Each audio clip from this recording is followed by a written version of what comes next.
I want to bring in an aviation expert who has been looking at the story since the start, Matt Borey, Chief Intelligence Officer at Osprey Flight Solutions.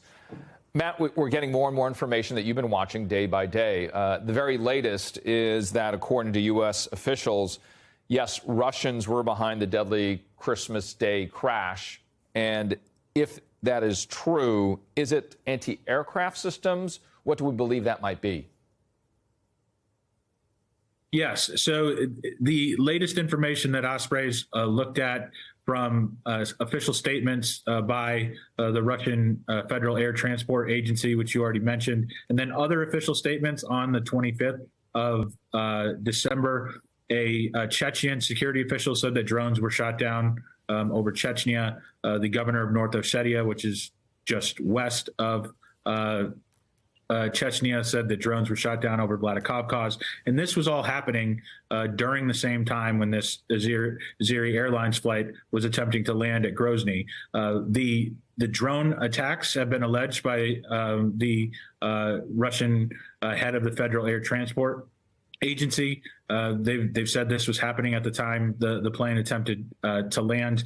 So the fact that there was Russian air defense activity and Ukrainian drone activity in the same vicinity where a civilian airliner was flying, combined with the damage that's visible from both inside and outside the fuselage, points to this being a misidentification event, which now more and more government officials are going off the record and discussing with different media outlets. I think you mentioned U.S. officials have discussed it. That's right. Azeri officials have discussed it.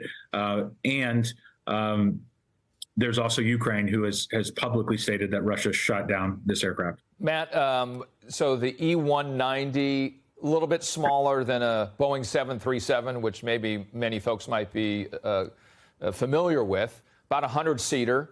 Can you distinguish, can the radar in anti-aircraft systems distinguish that difference between the size of an E-190 and a drone? Because drones, at least from what we understand, are quite small at this point in terms of what's being used.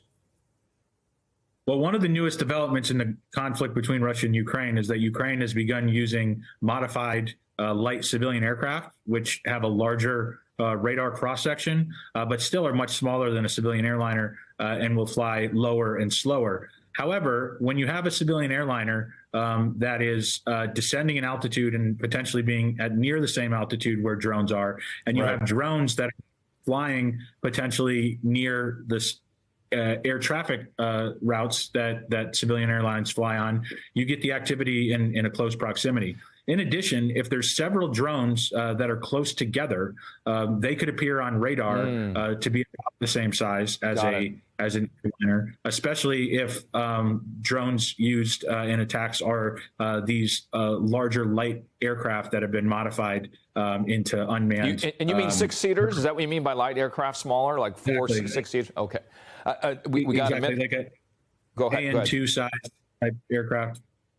Got it. We got 1 minute left. I wanted to get in this question. Reports the second black box was recovered. It also depends who's recovering it, obviously. But with the second black box now recovered, when do we expect that we might get that information and understand what was happening based on the data and what was being said?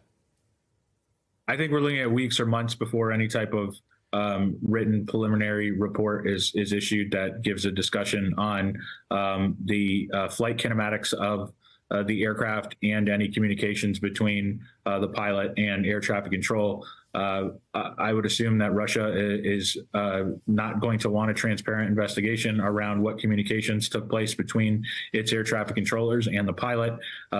However, depending on who has the black box information and what Kazakhstan, where the crash happened, or Azerbaijan, where the airline is registered, what information they will want to publicly release. However, the Azeri Airlines has issued an official statement already saying that external physical interference and external technical interference led to this crash, and they've canceled flights to over 7 airports in Russia.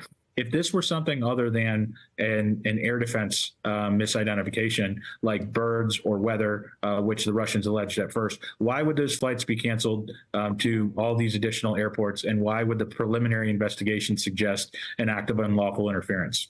Matt Borey, thank you so much for your analysis there from Osprey Flight Solutions.